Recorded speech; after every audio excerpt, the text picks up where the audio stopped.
Joining us this morning, Mr. Adam Diem, who is with the Roughneck Gravel Roubaix, among many things. Adam, how are you? I'm well, Luke. How are you today? I'm great. Listen, you got a big event coming up. Yeah.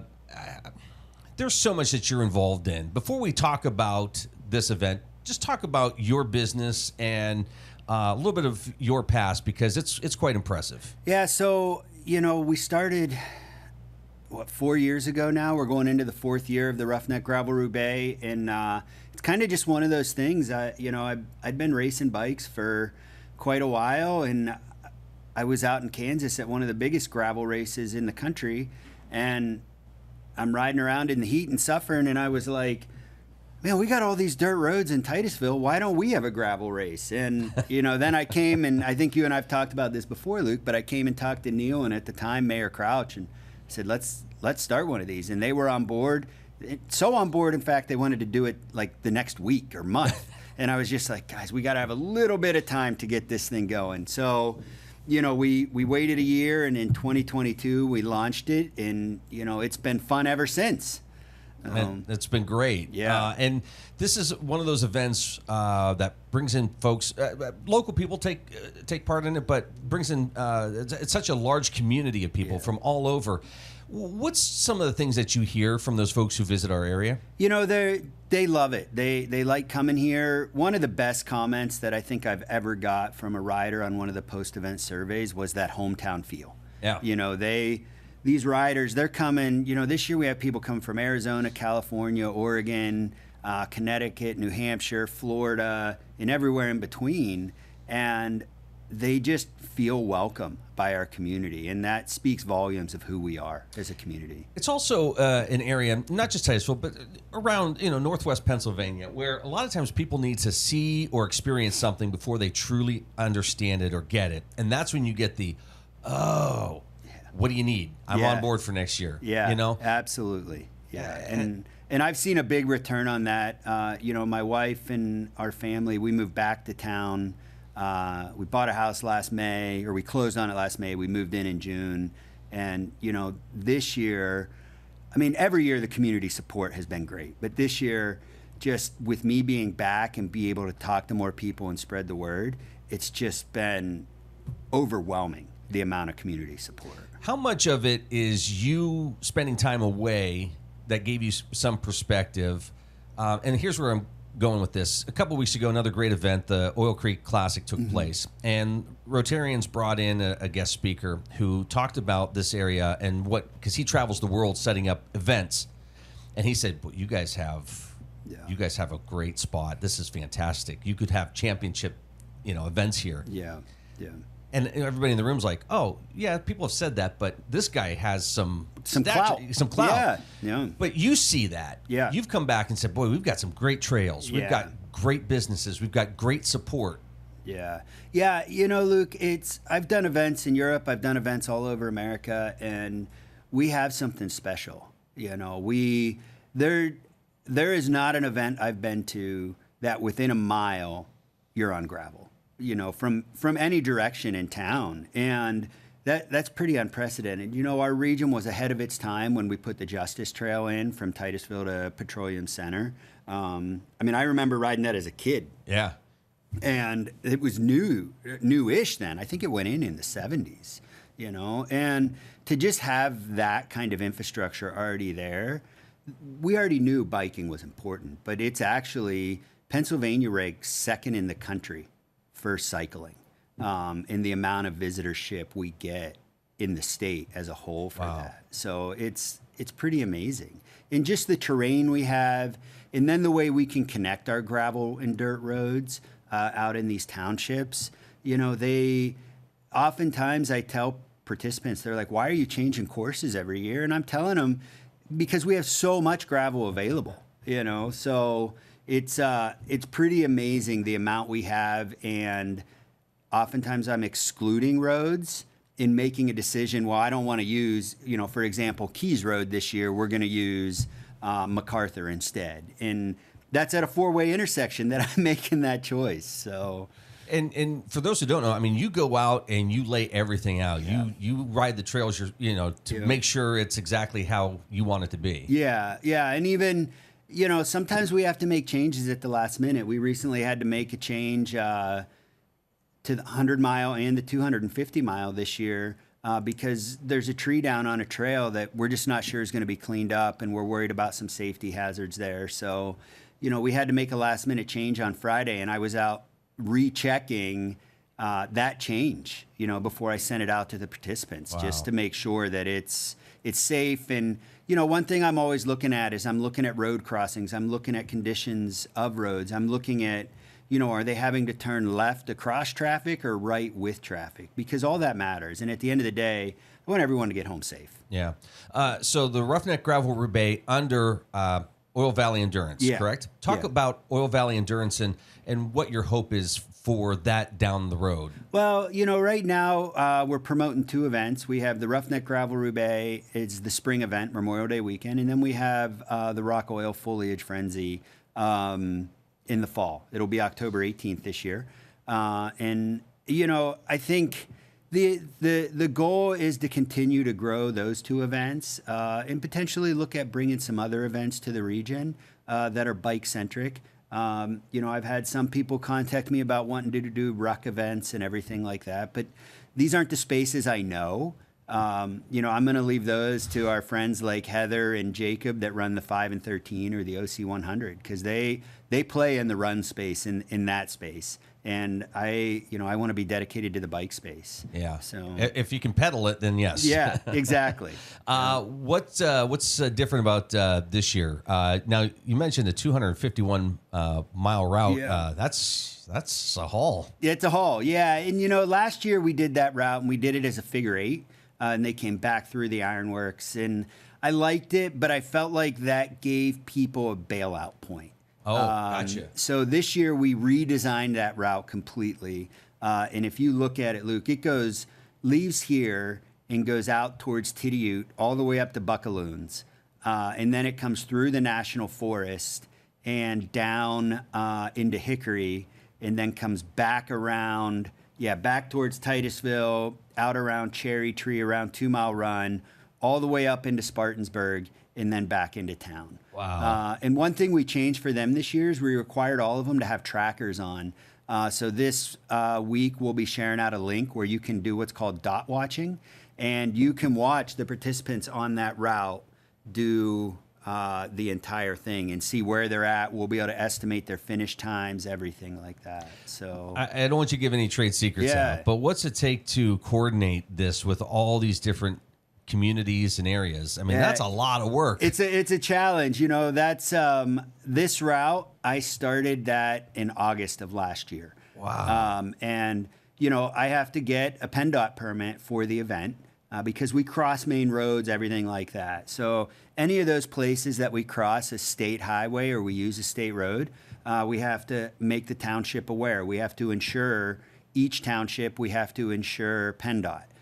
You know, the city, obviously, but that route in particular, that was a new one for us, you know, so we had to get a USDA National Forest permit. We had to work with Chapman State Park because we come right through there to get a permit from them. Then we had to jump over to another DCNR department, State Game Lands, and get a permit from them. So that one was, you know, it was a lift, but it's a beautiful route. And that section through the National Forest, Luke, I can't tell you how amazing it is. When I previewed that section, both by car and by bike, I mean, I saw bear. I stopped counting deer. I stopped counting turkeys, like just wildlife everywhere. That's great. Even yesterday, I was out marking course on Cemetery Hill down by the state park.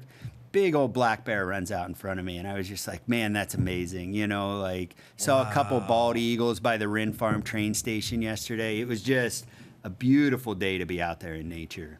Well, and if 250 miles might be out of reach for you this year, you can go to the 101, and this one is called what? The McClintock. Yep. Yeah, we called that one the McClintock, and that one, that has the reroute. So there was actually, we named that one after the McClintock Trail. In the McClintock Well, because when when this race came to inception, that was the longest route, and obviously the McClintock oil well is the longest producing oil well in the country, or in the world, I think. Yeah. Correct. Yeah. So we named that route to mimic that. Unfortunately, this year, due to that tree being down and the safety concerns, we had to do a reroute, and they won't get to go past the well. But, the heritage of it is still there. Yeah. Yeah. That's great. Yeah. You're watching The Morning Drill on Stream TV and on the Armstrong Neighborhood Channel. We're learning about the Roughneck Gravel Roubaix, which is happening this weekend. Yeah. Wow. Yeah, it came quick.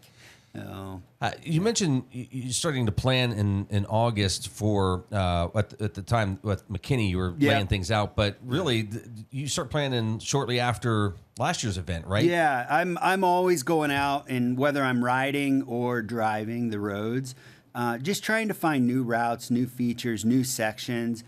Sometimes there's roads that they're closed to cars, but when you get on them with a bike, they're completely passable. And the townships generally don't mind if you use those. They want you to know they're unsafe for normal vehicle travel. So, and people like that challenge of some of those, washed out roads, if you will, and things like that. I like the line you have. This is on your website. Races full of history, beautiful scenery, hills, and most of all, Titusville, Pennsylvania. Yeah. There's really so much. In fact, it was cool, and anybody who's a part of this, Adam, I think gets this rush that they're experiencing it through you, right? Yeah. So we got a little bit of that doing a couple of the finishes the first year and second year, I think. Mm-hmm. And people were coming off, and I would hear people say, "This was so beautiful. This was great. I'm bringing my family next year." Yeah.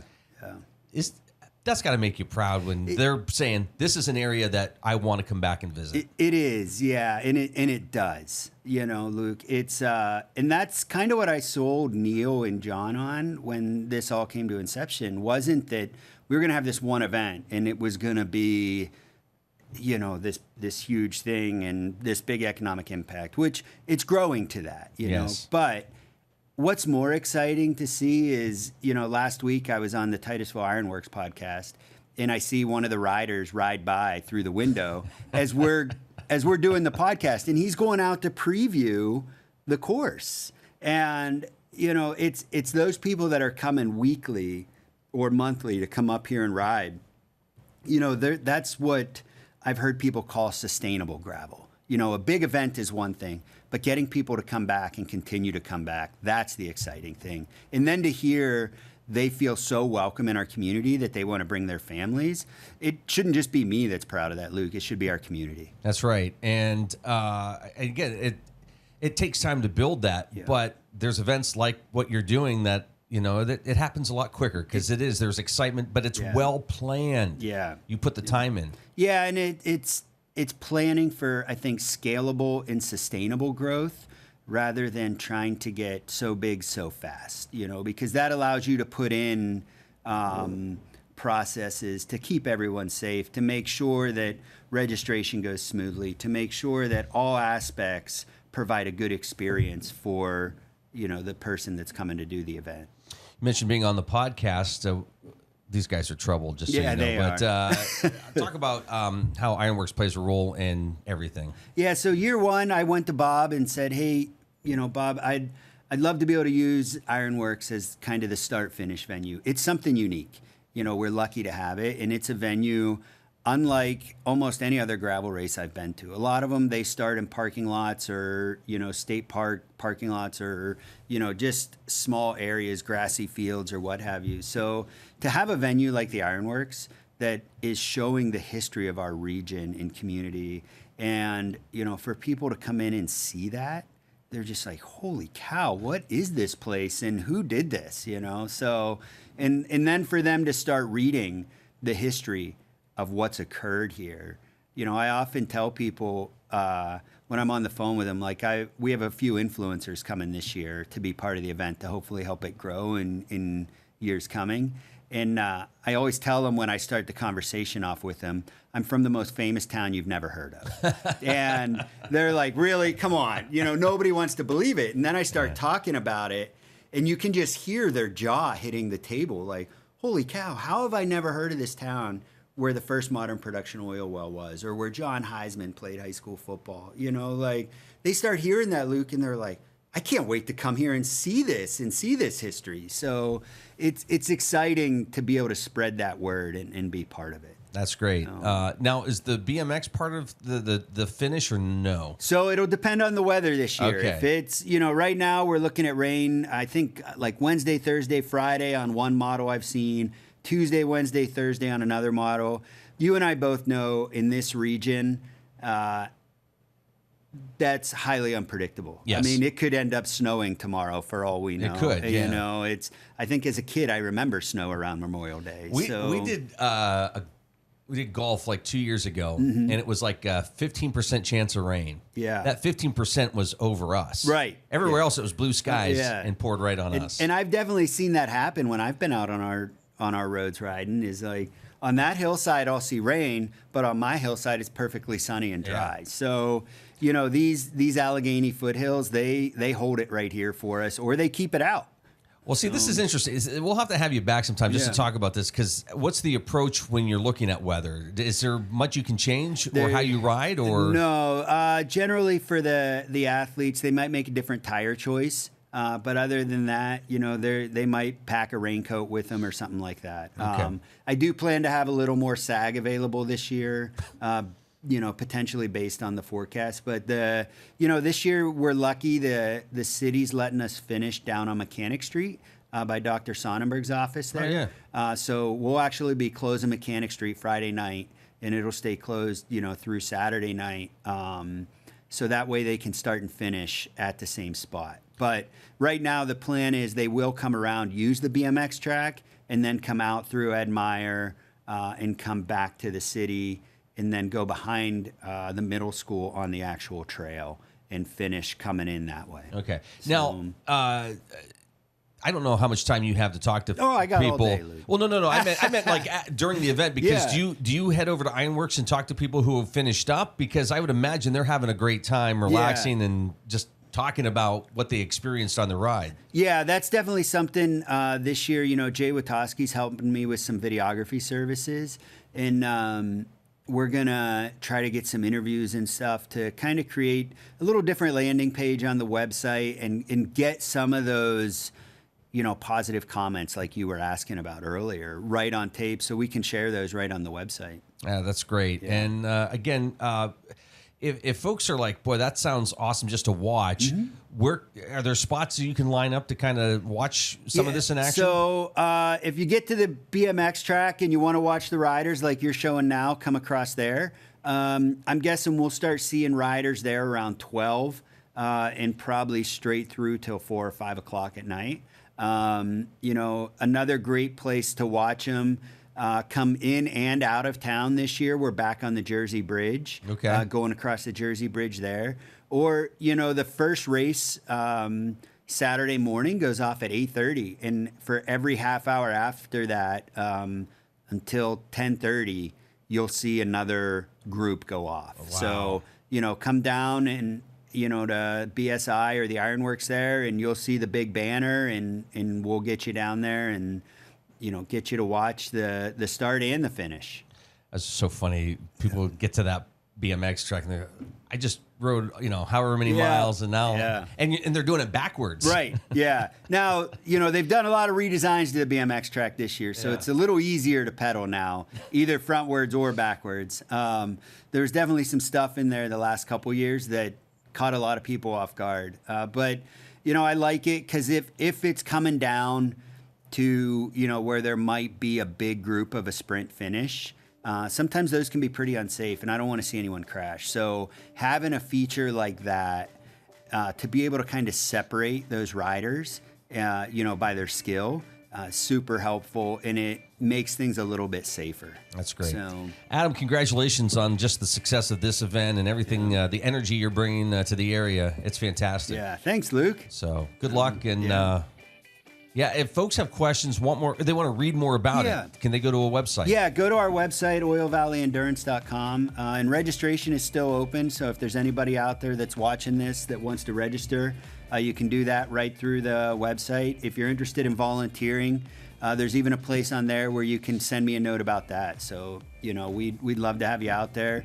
And we know, You know, I've heard from a couple residents there's going to be some surprises on course this year as far as what they're setting up for their driveway coolers and their makeshift aid stations. So I don't want to give anything away, but I can tell you it's going to be pretty great. For some, bear and deer and turkey would be a surprise. Yeah, but, yeah, that's great. Yeah, so thanks, Adam. We look forward to seeing everyone. Good to see you. Yeah, thank you, Luke.